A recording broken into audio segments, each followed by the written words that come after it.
Bonjour, je suis ravie de clore cette journée d'études. Donc je vais vous parler en effet de la création du département photographique en français. Vous pouvez me poser des questions en anglais, je serai ravie d'y répondre en anglais. La création de ce département en 1945 par Laszlo Moholy-Nagy correspond à un moment très spécifique de collaboration pédagogique et artistique à Chicago entre les avant-gardes européennes, donc représentées logiquement par Laszlo Moholy-Nagy, et une nouvelle génération de photographes américains qui bénéficient de la GI Bill, qui leur permet d'accéder à l'université américaine, et qui, eux, sont tournés vers la photographie documentaire américaine, voire le photojournalisme. Alors, pour commencer, même si de nombreuses personnes sont familières avec l'histoire de l'Institute of Design, je vais faire une brève contextualisation des années 40. Donc, Laszlo Moholy-Nagy est appelé par l'association des arts et des industries de Chicago en 1937 à créer une école basée sur le modèle du Bauhaus allemand, qui s'appelle le New Bauhaus et qui deviendra la School of Design, puis en 1944 l'Institute of Design. Et cette école qui tend à faire former le designer du futur est basée sur un enseignement à partir d'ateliers qui vont de la sculpture, comme on le voit ici avec le modeling workshop, et à la photographie, à la peinture. Donc voici une image du studio photographique dans les années 1940 à l'Institute of Design.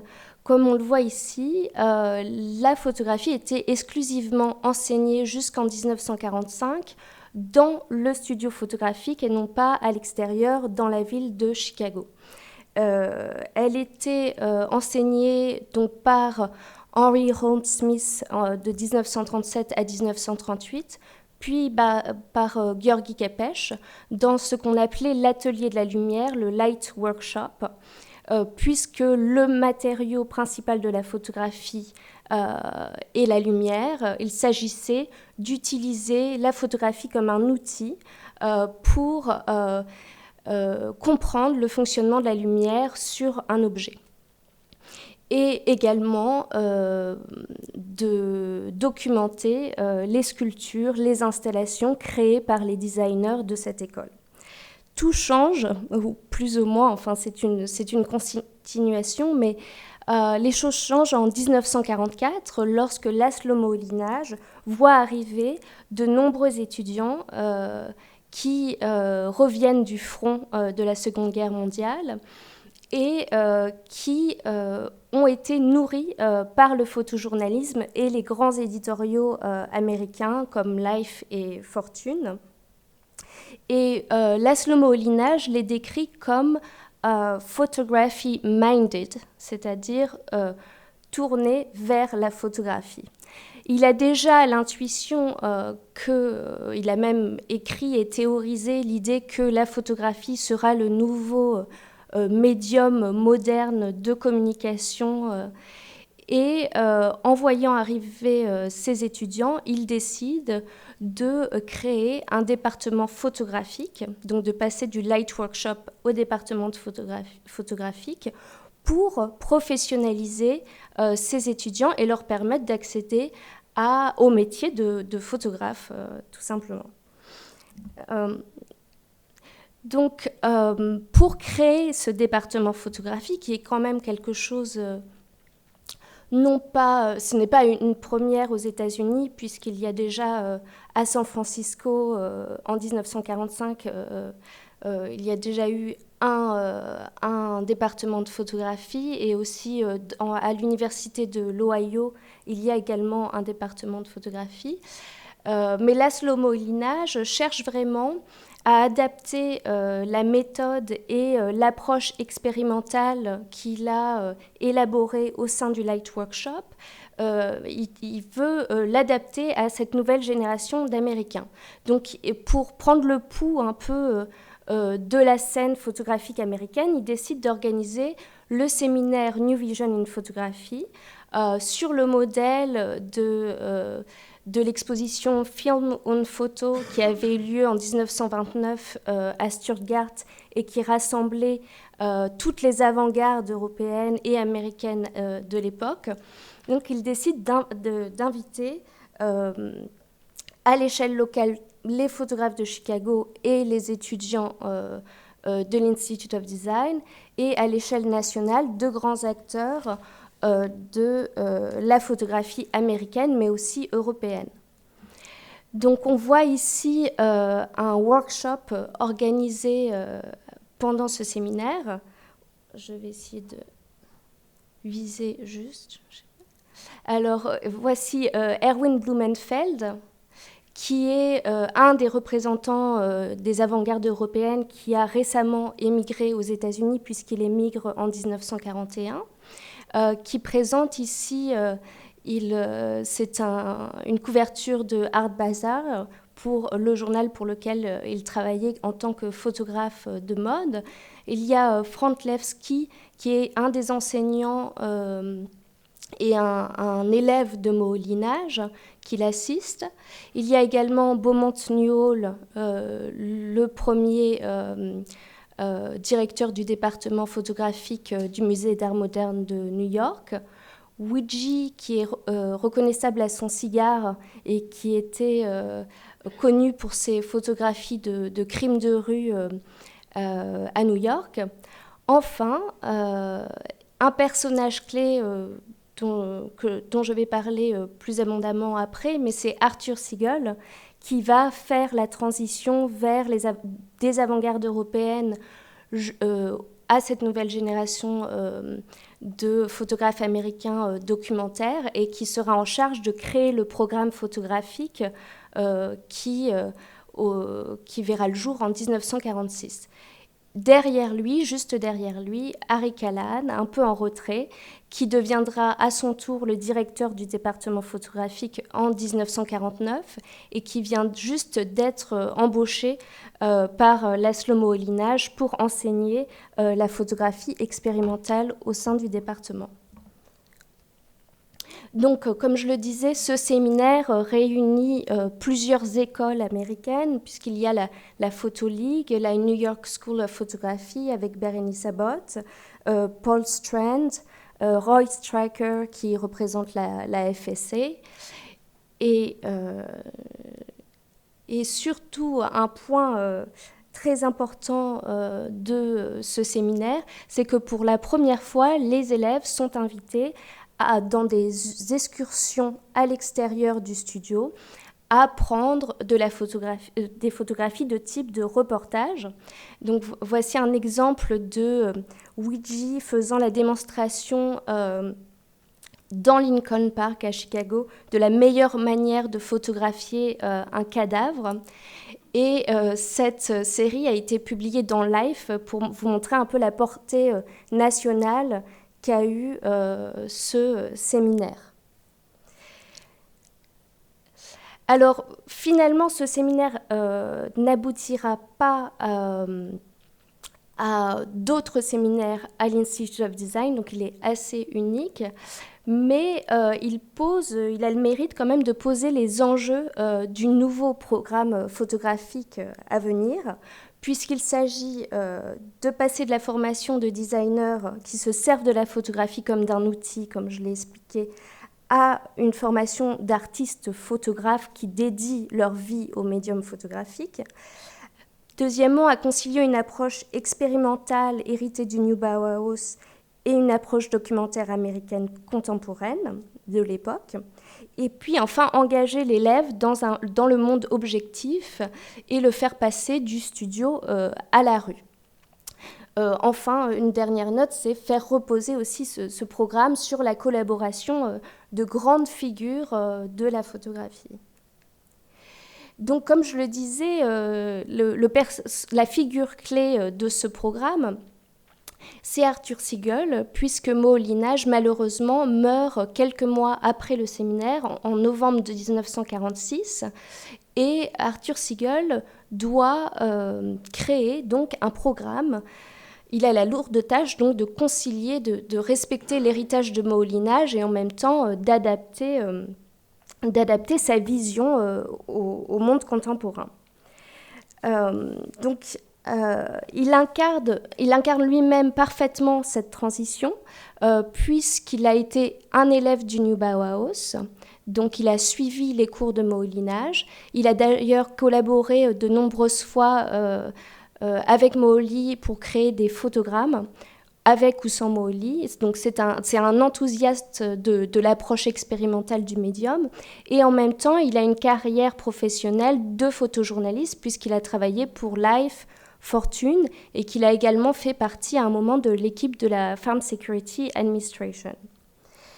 Et il est là au centre, donc entouré d'Erwin Blumenfeld, de Weegee et de Beaumont Newhall.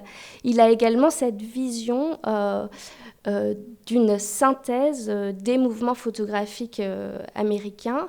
Ça va devenir d'ailleurs un historien plus qu'un photographe de la photographie. Il est très peu reconnu, c'est en partie à cause de son caractère qui n'était pas très aisé. Mais voilà, donc c'est un personnage important. Et Arthur Siegel est aussi à l'origine de l'arrivée d'Harry Callahan en 1946 au cours de ce séminaire, puisqu'il va conseiller à Moholy-Nagy de rencontrer Harry Callahan. Harry Callahan et Arthur Siegel se sont tous les deux rencontrés à Détroit, c'est la ville dont ils sont originaires, et ils se sont rencontrés au sein du Camera Club de Détroit. Et c'est notamment Arthur Siegel qui a qui a invité Ansel Adams en 1941 à Détroit au Camera Club, qui va grandement influencer Harry Callahan, puisque Callahan plus tard dira qu'il a décidé de dédier sa vie à la photographie en rencontrant Ansel Adams. Donc Harry Callahan va incarner vraiment, lui n'est pas du tout un photographe commercial avec une carrière de photographe, il va incarner vraiment cette figure de l'artiste photographe qui dédie son œuvre à la photographie. Et il va d'ailleurs utiliser les exercices du Light Workshop qu'on va voir par la suite pour nourrir sa propre pratique photographique, ce qui est très important. Alors, voici les exercices du programme photographique. Donc, c'est un programme de 4 ans et un programme de 2 ans, puisque Arthur Siegel décide d'offrir une formation courte qui permet aux vétérans de se professionnaliser plus rapidement. Finalement, il n'y aura qu'un seul élève qui fera la formation de 4 ans, c'est Art Sinsambo, qui deviendra dans les années 60 un grand photographe du paysage du Midwest américain. Et donc je parle de problème ici puisque c'était vraiment l'idée du programme, c'est-à-dire que les élèves, à partir d'un énoncé, devaient trouver leur propre solution à partir d'expérimentations libres autour de ces exercices. Donc Arthur Siegel, dans ce programme, combine à la fois des exercices qui étaient présents au sein du New Bauhaus, comme l'étude de la lumière, du mouvement, des volumes, inscrit également des exercices plus techniques et qui sont liés aux propriétés de la photographie. Donc ça peut être la profondeur de champ, la tonalité, le développement du négatif. Enfin, il introduit avec Callahan la notion de série et la possibilité de trouver dans le monde extérieur des formes répétées qui permettent de créer une narration.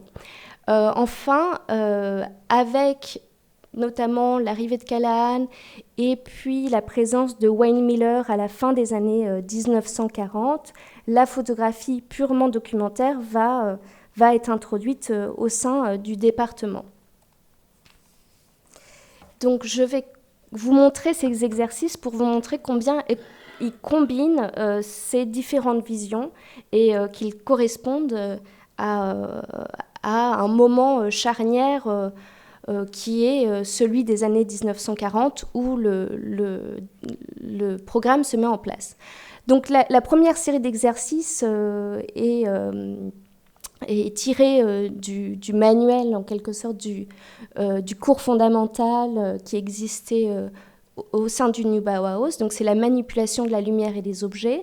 Donc bien sûr, il y a le photogramme qui, pour Moholy-Nagy, était la clé de la photographie, puisqu'il permettait aux étudiants de comprendre comment la lumière pouvait se traduire sur le papier photographique en différentes tonalités, mais aussi puisqu'il était réalisé sans appareil photographique à partir d'objets placés sur le papier photosensible, il permettait de comprendre la nature même du médium photographique, c'est-à-dire la sensibilité à la lumière. Il y a ensuite le light modulator, ce sont des exercices photographiques pris à partir de sculptures en papier que les élèves créaient à partir dans le modeling workshop. Il s'agissait là encore de créer de nouveaux volumes et excusez-moi, à partir d'un simple morceau de papier et de traduire l'objet à partir de différentes tonalités.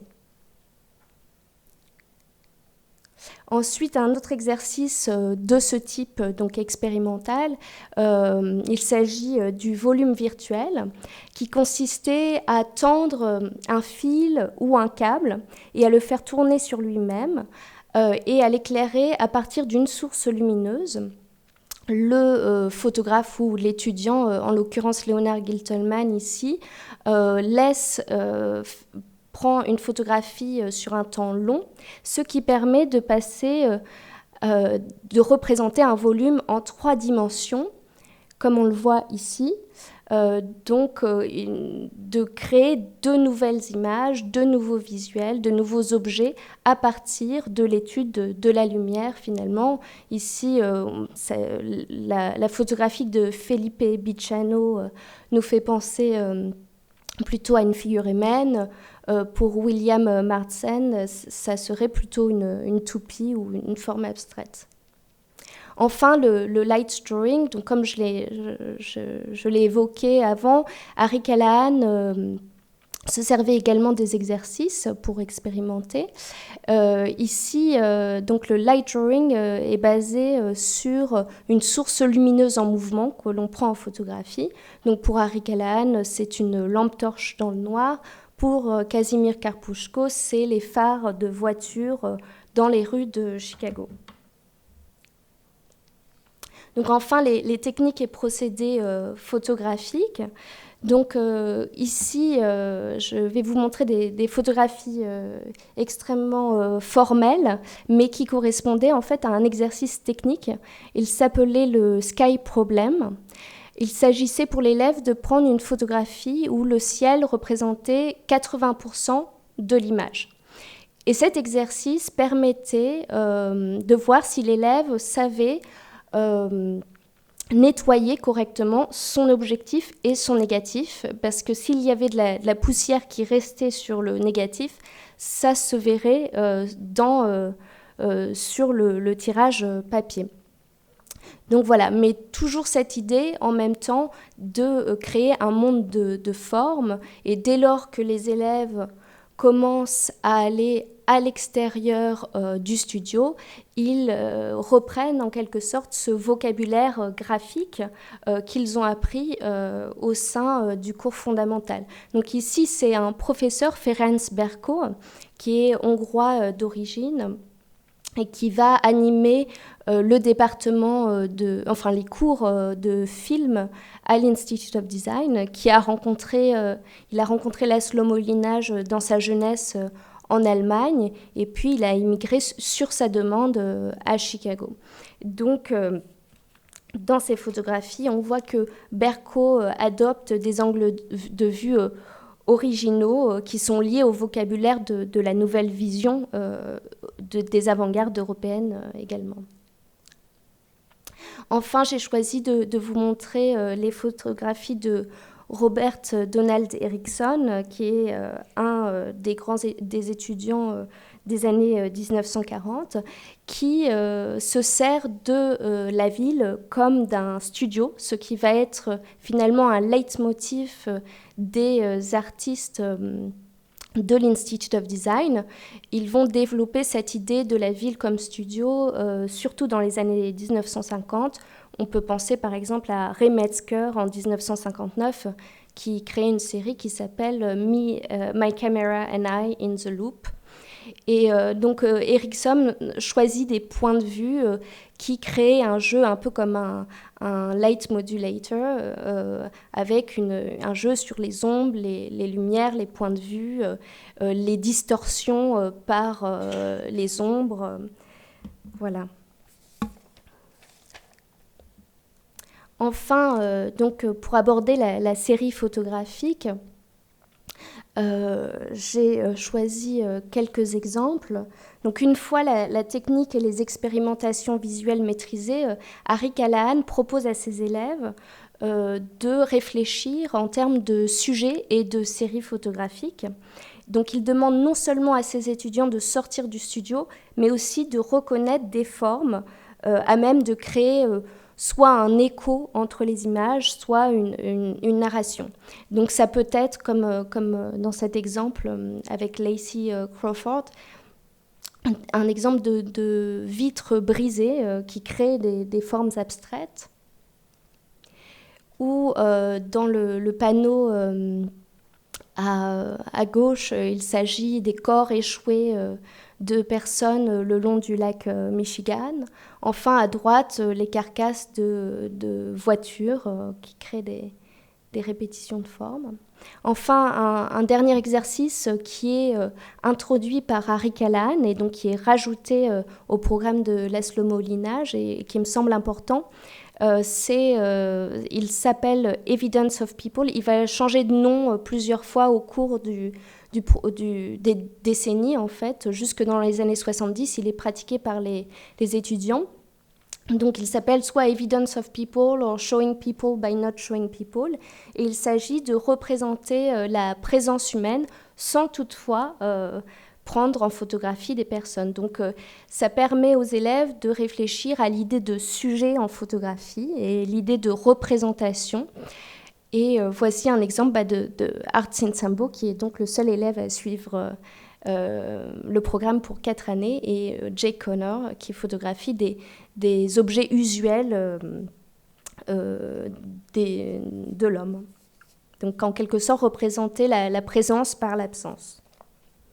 Enfin, l'approche documentaire, comme a été en partie introduite par Callahan, puisqu'il invite ses élèves à partir d'un problème qu'il appelle Portraits of People, à aller dans les rues, à aborder les gens et à essayer de prendre leurs photographies et de connaître leurs histoires. Donc ça, c'est vraiment Harry Callahan qui l'introduit.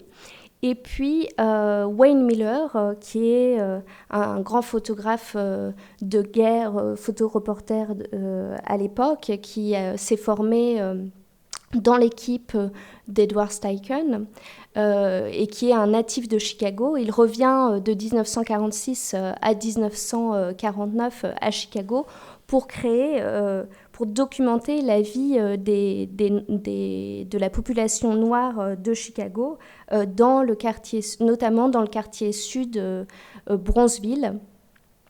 Et donc il enseigne juste le temps d'une année à l'Institute of Design, mais sa présence est très importante puisqu'elle marque non seulement les élèves, mais Harry Callahan, et incitera Harry Callahan à embaucher dans les années 50 Aaron Siskin, qui était à l'origine un photographe documentaire. Donc il est vraiment marqué par Wayne Miller.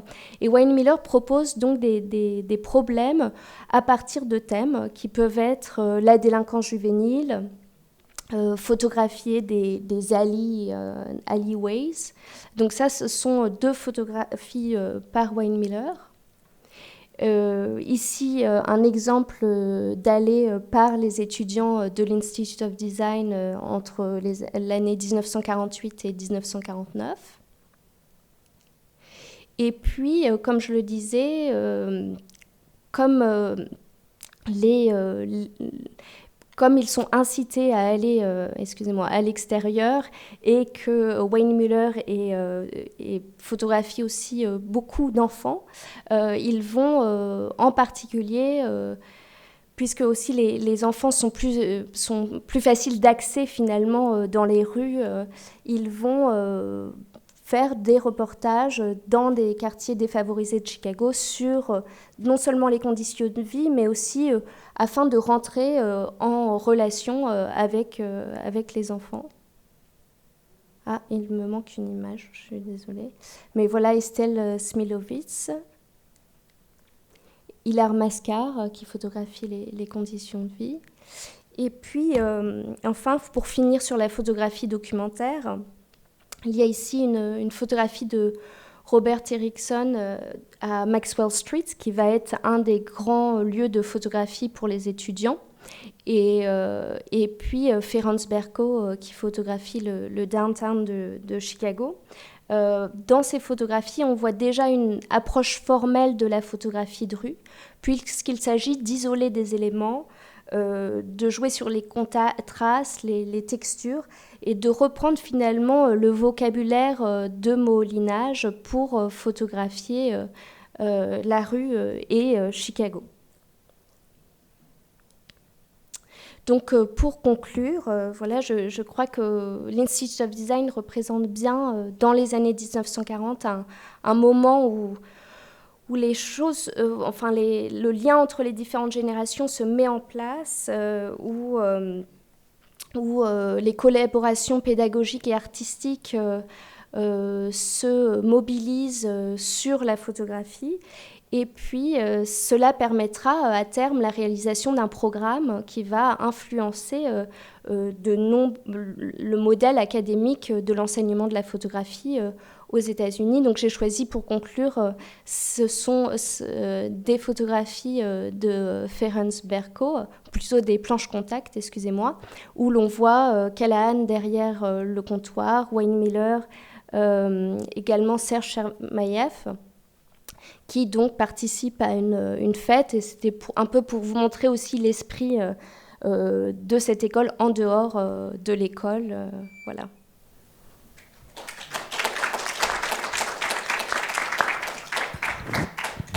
Merci beaucoup, Agathe, pour cette présentation. Est-ce que nous avons des questions en français ou en anglais, comme vous voulez? Thank you. I hope I followed your argument. But I was wondering about how that little section on documentary practice at IT, how this formalist approach redefines documentary in some ways. It seems like it's out of place within their practice as a whole relative to what you showed.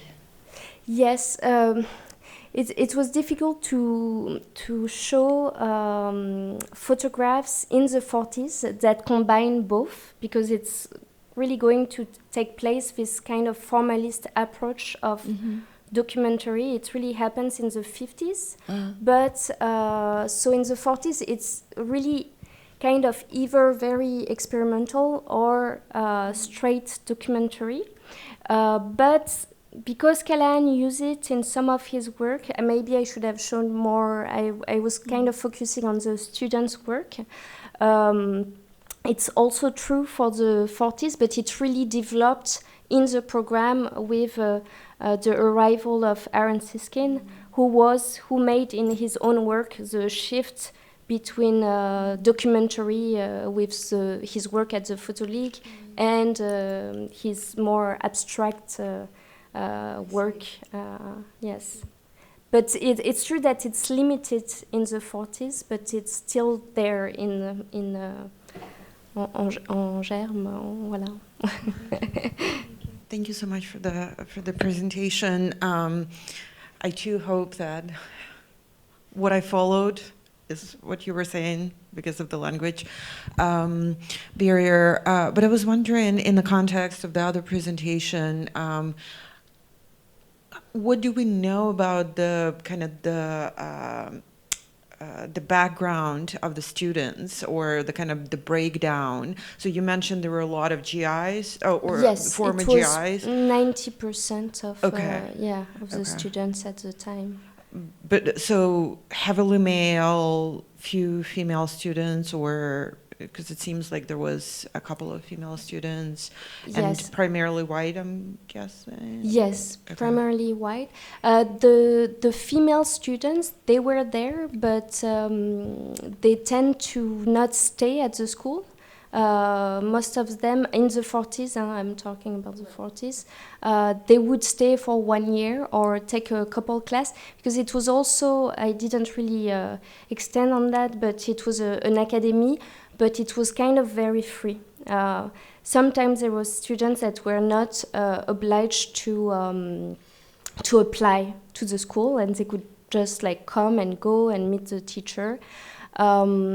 So the background is mainly 90% of the white males were veterans from World War II, and then there were a few female photographers too. Yes. I got knows because he's a survivor. There are many, some first generation were Jews from New York. Many of them, and they worked for the Photo League before. One is a survivor. You should tell the Oh, name. Marvin Newman. Marvin Newman is still Yes. alive. He's 90. Yes. But I He could. started as a Yeah. butcher in Book. Yeah. And- Yeah. and, Well, most of them worked for the Photo League and moved to Chicago. And many of them were close to the Communist Party also. Yeah. True? I mean, yeah, I think Marvin Newman is kind of a special case. But he arrived in 1950 at the ID, so I couldn't really talk about him. But he's a good example of somebody that made the conciliation between these two visions, because he's actually very well known for photographing shadows on the streets and how they become human figures. So he's actually a photographer. Yes, of course. I was very worried to not go further than 1949, because I show one work by Ishimoto, but what he's going to produce with Marvin Newman in 1951 and 1952 is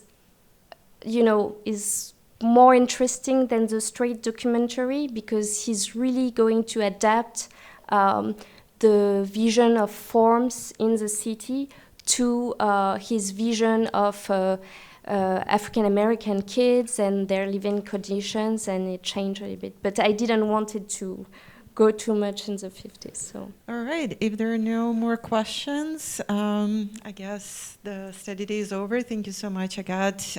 Thank you to all the speakers and to the chairs, and thank you all for being here, for your wonderful questions, and I hope we'll continue a lot of these discussions outside of this hall. Thank you.